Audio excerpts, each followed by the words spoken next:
Assalamualaikum warahmatullahi wabarakatuh. Salam sejahtera untuk kita semua. Puji dan syukur kita panjatkan kehadirat Allah Subhanahu wa taala karena atas rahmatnya kita masih bisa berkumpul bersama untuk mendengarkan presentasi kelompok 3 kali ini. Presentasi kali ini akan dipresentasikan oleh Pandu Adijaya, Panji Pratama Rusli, dan juga Rizal Hamdi.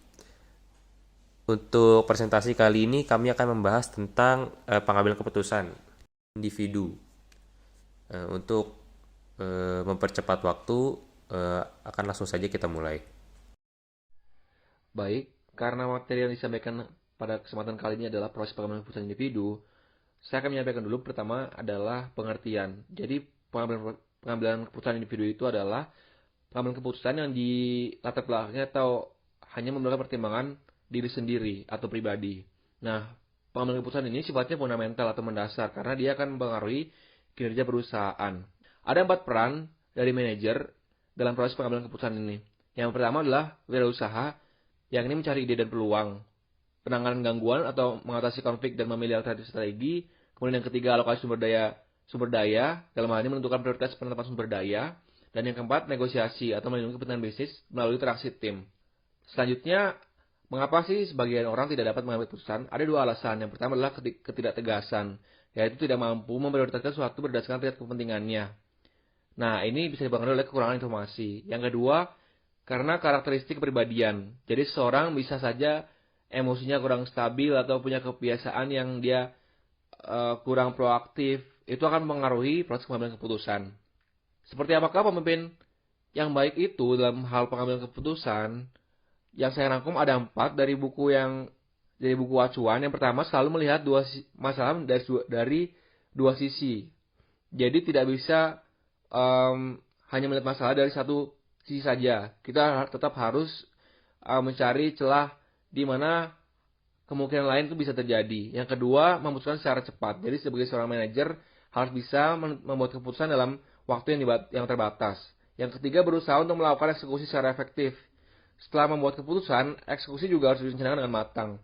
Yang keempat, tahu di mana dia harus memulai serta mengakhiri. Ini dipengaruhi oleh faktor informasi. Jadi ketika kita menemui masalah, kita harus punya informasi yang cukup supaya kita bisa tahu kapan kita akan memulai, tahu tujuan kita kemana, sehingga tahu output yang akan kita harapkan seperti apa. Dalam pengambilan keputusan itu ada satu kendala. Kendala ini umumnya adalah bertemunya kepentingan-kepentingan dari banyak pihak. Nah, 3 faktor yang dapat menyebabkan penyimpangan pengambilan keputusan adalah yang pertama kurang informasi, kedua tujuan yang tidak jelas atau tumpang tindih, dan ketiga ketidakpastian yang diharapkan. Dalam proses pengambilan keputusan ada suatu model yang kemudian disusun dalam rangka mempermudah proses pengambilan keputusan. Model pengambilan keputusan ini merupakan serangkaian langkah logis yang harus diikuti pembuat keputusan dalam menentukan pilihan yang optimal.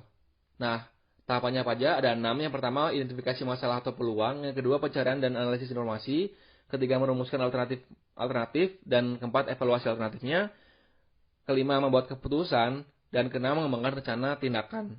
Kemudian keterbatasan model rasional ini apa? Jadi sebagai manusia kadang kita tidak bisa mengakomodasi semua kemungkinan terjadi karena terlalu banyak. Nah, jadi kita cuma mengakomodasi kemungkinan-kemungkinan yang dia persentase atau probabilitasnya terjadinya itu besar. Nah, ini yang disebut sebagai rasional terbatas. Kadang kemungkinan yang tidak diakomodasi itu malah justru terjadi. Seperti itu. Selanjutnya akan disampaikan oleh panelis kedua. Terima kasih. Saya Panji Pratama Rusli dan akan melanjutkan presentasi kali ini. Saya akan menjelaskan pentingnya bagaimana keputusan dibuat. Menurut teori, orang-orang memperlakukan 2 tipe risiko, pendapatan versus kerugian, dengan cara yang sama sekali berbeda untuk memaksimalkan hasil yang tahan lama. Bagaimanapun, ini mungkin menghasilkan keputusan irasional yang tidak didasari perhitungan tepat dari kepuasan yang diharapkan. Nah, langsung aja contoh skenarionya itu di skenario A. Sebagai manajer, Anda mungkin akan mengambil risiko pada ide out of the box. Kemungkinan keberhasilan kecil, namun keuntungannya sangat besar. Pada skenario B, pemilik bisnis menjual bisnisnya yang sedang bagus dan menjauhi potensial kerugian pendatang baru yang memasuki pasar. Pada skenario C, adanya peluang kenaikan yang tinggi, sehingga bisnis dalam mode ekspansi menjual faktur tertunda ke lembaga keuangan sebesar 70% hingga 80% dari nilainya hanya untuk mendapatkan uang tunai yang dibutuhkan untuk menemukan bisnis. Dalam skenario D, ada kemungkinan kerugian yang tinggi, sehingga pengusaha yang gagal dalam bisnis mengabaikan saran untuk melepaskan bisnis untuk meningkatkan upaya lagi agar berhasil. Nah, ini ciri-cirinya sudah dibagi ya, ada probabilitas tinggi dan probabilitas rendah. Probabilitas tinggi itu C dan D, probabilitas rendah itu A dan B. Nah, juga sudah dijelaskan sini ciri-ciri orang itu seperti apa dan contoh dalam kasusnya itu seperti apa. Dan kita bisa mengambil kesimpulan bahwa berarti setiap orang itu memiliki karakteristik masing-masing dalam mengambil keputusan, yang pastinya ada keterlibatan individu yang akhirnya pun juga memiliki karakteristik yang berbeda-beda dalam mengambil keputusan di kasus tersebut. Lanjut lagi, para penulis menyimpulkan pandangan kami adalah bahwa orang-orang tidak hanya membutuhkan informasi ketidakpastian eksplisit membuat keputusan lebih individual, tetapi juga mereka dapat memahaminya selama perhatian diberikan pada bagaimana disajikan. Dalam buku Thinking Fast and Flow mengkategorikan dua model berpikir di mana psikologi melabel sistem 1 dan sistem 2. Sistem 1 itu mewakili pengambilan keputusan otomatis dan mudah sekali tidak sengaja. Sistem 2 itu pemikiran kompleks yang menuntut upaya mental dan perhitungan kompleks. Sistem 2 itu biasanya diajarkan pada sekolah bisnis agar kita dapat mengambil keputusan secara efektif. Namun sistem 1 juga mewakili intuisi yang mendapat perhatian para peneliti. Nah, intuisi itu telah dijelaskan sebagai berikut. Esensi dari intuisi atau respon intuitif adalah bagaimana mereka dicapai sedikit oleh dunia nyata, dan biasanya tanpa kesadaran. Mereka melibatkan sedikit atau tidak ada pertimbangan dasar. Proses intuitif harus dianggap sebagai bagian dari pengambilan keputusan pemimpin. 4 karakteristik intuisi, yaitu proses non-sadar, melibatkan asosiasi holistik atau alam bawah sadar, diproduksi dengan cepat, dan menghasilkan penilaian yang dibebankan secara efektif. Nah, keuntungannya itu tuh kita biasanya untuk pemimpin, apalagi yang bisnisnya itu berinovasi baru, itu pengambilan keputusan itu jadi dipercepat. Perbaikan keputusan dengan cara tertentu, fasilitasi pengembangan pribadi, dukungan keputusan yang kompatibel dengan budaya perusahaan. Kita lanjut ke masalah organisasi jahat atau sulit. Heuristik itu cara efektif mengatur informasi dan membuat keputusan yang lebih baik. Heuristik bergantung pada satu atau lebih dari metode untuk mengurangi upaya memeriksa sedikit isyarat, mengurangi kesulitan yang terkait dengan mengambil dan menyimpan nilai-nilai, menyederhanakan prinsip pembobotan untuk isyarat, mengintegrasikan informasi paling sedikit, memeriksa lebih sedikit alternatif. Jadi heuristik itu adalah solusi dari masalah organisasi jahat atau sulit. Nah, ini adalah 10 tabel heuristik untuk pemimpin. Ada pengakuan heuristik, kemahiran heuristik, mengambil yang terbaik, perhitungan, model linear unit berat, memuaskan, 1/n persamaan heuristik, heuristik standar, gayung bersambut, teori mayoritas, teori kebiasaan orang sukses. Untuk lebih jelasnya bisa dibaca nanti di PPT. Contoh pengakuan heuristik itu biasanya digunakan dalam keputusan bisnis pada yang mana di antara dua pilihan yang alternatifnya dipilih karena salah satunya memberikan pendapatan lebih tinggi dalam kriteria, seperti return on investment. Pada saat kita ingin investasi, pasti jika kita memilih ROI yang lebih tinggi di perusahaan tersebut, berarti ini adalah contoh pengakuan heuristik.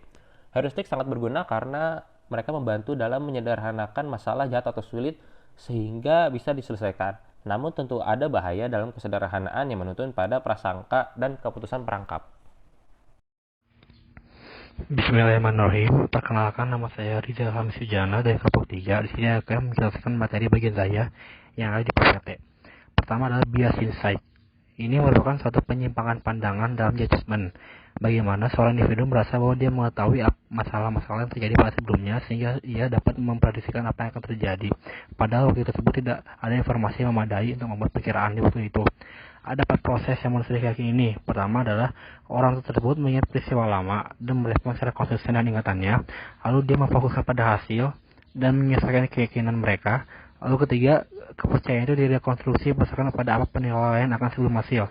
Selanjutnya adalah didasarkan pada motivasi seorang untuk menampilkan dirinya dan baik pada orang lain. Selanjutnya ada kepercayaan berlebihan. Kepercayaan berlebihan ini dapat dihindari pemimpin dengan 3 cara. Pertama, menugaskan mengikut terpercaya untuk mengkritik keputusan. Kedua, bersikap terbuka terhadap berbagai pendapat. Ketiga, mengingatkan diri sendiri akan kesalahan pengambilan keputusan di masa lalu. Lalu selanjutnya ada eskalasi komitmen, yaitu adalah komitmen yang salah tempat dalam artian ketika kita sudah melakukan tindakan yang mendapatkan feedback yang buruk kita tetap melakukan tindakan tersebut dan berharap akan adanya hasil yang baru, padahal belum tentu, sehingga dibandingkan memilih untuk berputar arah, mereka lebih baik melakukan tindakan yang sudah didapat efek salahnya, tapi mereka tetap berinvestasi dan mengeluarkan tenaga dan kerja untuk kegiatan yang salah tersebut. Lalu ada pengambilan keputusan etis.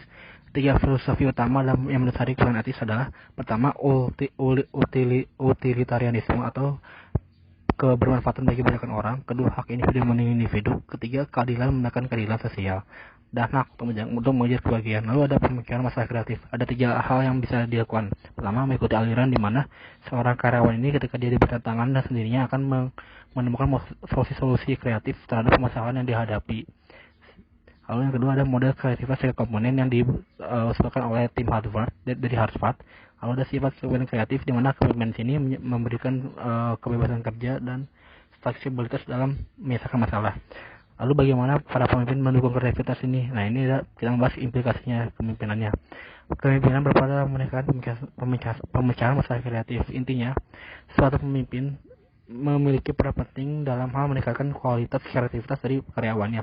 Bagaimana desain kerja, bagaimana prosedur, bagaimana cara mereka bekerja dan lingkungan kerja itu sangat mempengaruhi dalam hal kreativitas karyawannya dan memecahkan masalah-masalah yang ada. Sehingga ketika hubungan antara pemimpinan dan anggota ini terus meningkat atau saling positif, maka akan tercipta suatu lingkungan kerja yang bagus dan akan menciptakan solusi-solusi baru yang kreatif terhadap masalah-masalah yang kompleks. Disitulah peran dari seorang pemimpin dalam hal mendukung kreativitas, bagaimana dia menentukan kebijakan, bagaimana dia memberi semangat motivasi kepada para karyawannya, dan bagaimana pemimpin ini membentuk suatu desain kerja yang sesuai dengan apa yang dibutuhkan. Sekian. Assalamualaikum warahmatullahi wabarakatuh. Demikian presentasi yang dapat kami sampaikan. Terima kasih telah mendengarkan. Untuk pertanyaan-pertanyaan silakan diberikan di kolom komentar. Mohon maaf bila ada kesalahan kata-kata dan juga kesalahan penjelasan yang kami berikan. Wassalamualaikum warahmatullahi wabarakatuh.